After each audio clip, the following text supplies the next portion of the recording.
Same enemy same content, फिर भी एक बंदा उससे सीखकर अपनी लाइफ इम्प्रूव कर रहा है और दूसरा बस देखकर स्किप कर देता है। सच बोलो, डिफरेंस एनिमी का नहीं है, डिफरेंस तुम्हारा है।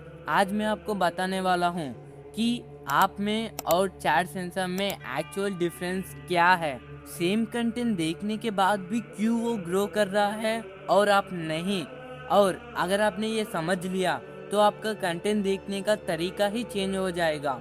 और उसमें से केस 4 बहुत इम्पोर्टेंट है। केस 1, आप लोग नेक्स्ट एपिसोड या नेक्स्ट सीजन के लिए क्यूरियोसिटी से वेट करते हो। जब वो आता है तब आप वो उस एपिसोड को देखते हो। और किस तरह देखते हो? बस एंटरटेनमेंट या उसका बिहेवियर कॉपी करने के लिए देखते हो। और चैट सेंसर कैसे देखता है? वो उस एपिसोड से कुछ ना कुछ सीखने के लिए देखता है और उस पे वीडियो बनाता है, तो आप लोग उस वीडियो से सीखते हो। आप एक्चुअली उस एपिसोड से सीखना है, पर आप उस वीडियो से सीखते हो। और चैट सेंसर आयानो कोजी का माइंडसेट और बिहेवियर अच्छे से ऑब्जर्व करके उसको नोट करता है, पर आप लोग उसे ऑब्जर्व नहीं कर पाते। मतलब सेम वीडियो पर इंटेंशन अलग है, पर यह सिर्फ स्टार्टिंग डिफरेंस ही है। केस 2, जब आप लोग एपिसोड देखते हो तब अगर आपको एक सेंटेंस या वो सिनेरियो समझ में नहीं आता तो फिर भी आप लोग कंटिन्यू करते हो। यही आपका सबसे बड़ी गलती है।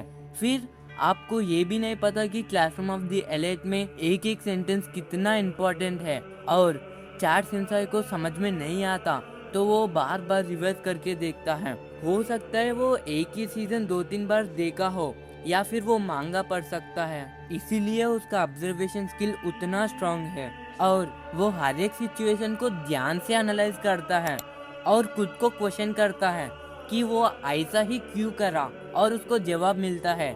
साथ साथ उसका ऑब्जर्वेशन स्किल भी इम्प्रूव होता है। बट यहाँ तक सब समझ लेते हैं, पर रियल गैप अब स्टार्ट होती है।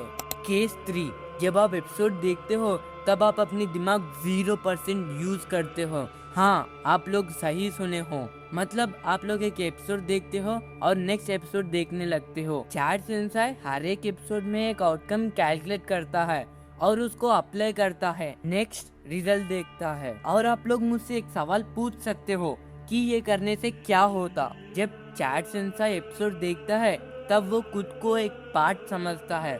वो हर एक सीन को ध्यान से एनालाइज करता है और वो एक्शन है, और वो ही चीज आपको और चैट सेंसर को डिफरेंस करता है। पर सबसे बड़ा डिफरेंस अब आता है। अब केस 4 को ध्यान से सुनो।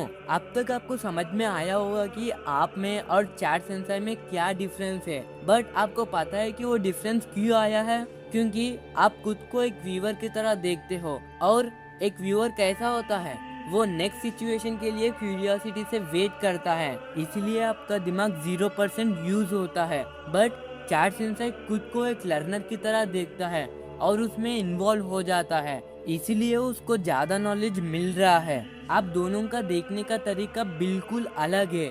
गलती ये है कि आप कंटेंट कंज्यूम करते हो, but chat sensor content consume नहीं करता, वो यूज करता है। जब आप नेक्स्ट टाइम देखते हो तो आप एक व्यूअर की तरह नहीं, एक लर्नर की तरह देखो, और हर एक सिचुएशन में खुद को क्वेश्चन करो कि वो ऐसा क्यों किया। उसके बाद नेक्स्ट आउटकम को प्रिडिक्ट करो। अगर आपको प्रिडिक्ट करना नहीं आता है तो मेरा मास्टरमाइंड लाइक आयानो कोजी वीडियो देखो, आपको ये सब आराम से समझ में आता है।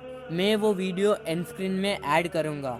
और प्रिडिक्ट करने के बाद रिजल्ट देखो और रिजल्ट को भी एनालाइज करो। बट ये सब इम्प्लीमेंट करने के बाद भी आपको चैट सेंसर का वीडियोस देखना है, क्योंकि आप कुछ ना कुछ मिस कर देते हो और चैट सेंसर उसे कवर कर लेगा। अब ध्यान से सुनो, प्रॉब्लम ये नहीं है कि आप क्या देख रहे हो, प्रॉब्लम ये है कि आप कैसे देख रहे हो। डिफरेंस चैट सेंसर और आप में नहीं है, डिफरेंस उस इंसान में है जो सीखता है और उसमें जो सिर्फ देख के छोड़ देता है।